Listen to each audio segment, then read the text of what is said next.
नमस्कार, मैं वंदना योत्री और आप देख रहे हैं आर हिंदुस्तान टीवी न्यूज। आइए नजर डालते हैं आज की बड़ी खबरों पर। शहर के बालाजी केयर अस्पताल में रामपाल यादव की इसी साल अगस्त के महीने में मौत हो गई। मौत के बाद उक्त परिजनों ने संदिग्ध बताया क्योंकि मरीज अस्पताल में पैर के दर्द के इलाज के लिए पहुंचा था। 4 दिन के बाद अस्पताल के लोगों ने कहा मरीज की किडनी फेल हो गई है। मरीज की मौत के बाद परिजनों ने अस्पताल प्रबंधक पर लगाया आरोप था। अब तक मामले में मंगलवार को परिजन मीडिया के सामने आए, साथ ही अपनी व्यथा बताई। हमने दो माह पूर्व जो 29 तारीख को बालाजी केयर हॉस्पिटल में एक मृत्यु हुआ था रामपाल यादव जी का, उसके संबंध में आज का बैठक रखा गया है। बैठक का कारण यह है कि हमने उस दिन आला अधिकारी लोगों को उस घटना के बारे में जानकारी दी जो जिस हॉस्पिटल में मृत्यु हो गई थी, वो भी डॉक्टरों के लापरवाही की वजह से, उन हॉस्पिटल के लापरवाही की वजह से।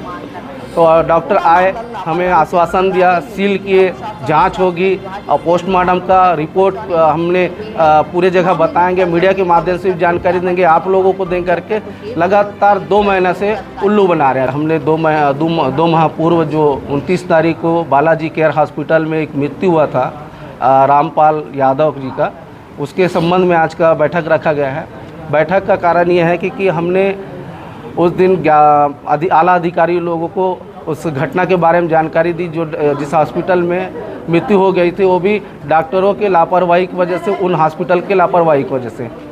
तो डॉक्टर आए, हमें आश्वासन दिया, सील किए, जांच होगी और पोस्टमार्टम का रिपोर्ट हमने पूरे जगह बताएंगे, मीडिया के माध्यम से भी जानकारी देंगे, आप लोगों को दें करके लगातार 2 महीने से उल्लू बना रहे हैं। अभी भी अगर हम टीआई साहब को लगाते, टीआई साहब बोलते कि सीएमओ साहब के पास जाइए, सीएमओ साहब से अभी तक वहाँ से कहीं हमारे पास पोस्टमार्टम नहीं आया। सीएमओ साहब के पास जाने से सीएमओ साहब बोलते हैं कि अभी तक आया नहीं। तो पोस्टमार्टम जो होता है वो 3 दिन में आ जाता है, 48 घंटे तक पोस्टमार्टम की रिपोर्ट आ जाती है और जांच भी हो जाती है लगभग 10 दिन में। लेकिन हमने 2 महीने सब्र किया और कलेक्टर साहब के पास आवेदन कर चुके, एसपी साहब के पास आवेदन कर चुके, तहसीलदार साहब के पास आवेदन कर चुके, एसडीएम साहब के पास आवेदन कर चुके हैं और 2 टीआई साहब हैं, सीएमओ साहब। इतना कुछ करने के बाद उस हॉस्पिटल का कुछ नहीं होता है, अभी तक जाँच नहीं होता। तो ये हमें शंका लगा, परिवार को शंका लगा है कि कहीं न कहीं ये झोलझाल हुआ है। इसलिए आज आप लोग के माध्यम से प्रेस विज्ञप्ति जारी कर मीडिया आप लोग के माध्यम से ये बताना चाह रहे हैं कि इस पर निष्पक्ष जांच कब होगा और क्यों नहीं हो रहा है। पूर्व में यहाँ पे प्राइवेट अस्पताल जो बालाजी अस्पताल था, वहाँ रामपाल यादव जी को ट्रीटमेंट कराने के लिए, नस का इलाज कराने के लिए उसको एडमिट किया गया था, जिसके 2-3 दिन बाद उन्होंने मृत्यु घोषित कर दिया। हमारा प्रश्न ये है कि बस्तर जिला प्रशासन ऐसे प्राइवेट अस्पताल को चलाने का आदेश कहाँ से दे दिया जिसके पास किसी प्रकार का स्पेशलिस्ट डॉक्टर ही अवेलेबल नहीं है।